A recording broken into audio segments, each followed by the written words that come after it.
บอลปลาโอ้เอาแล้วปลานินนี่แหละ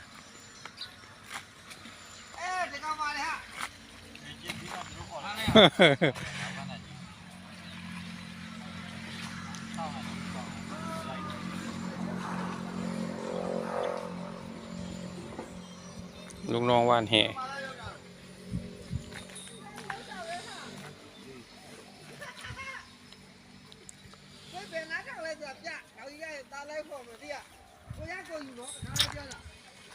มันอยู่ท่อนี่ป่าอยู่ในท่อนี้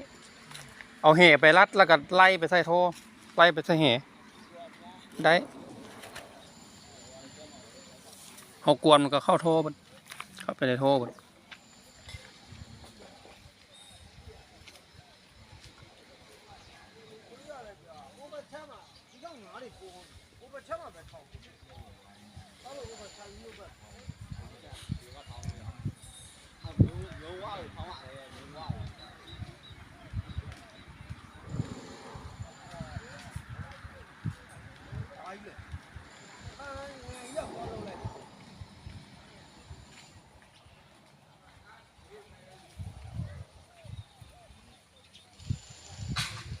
ลูกเข่าขันดีเนาะ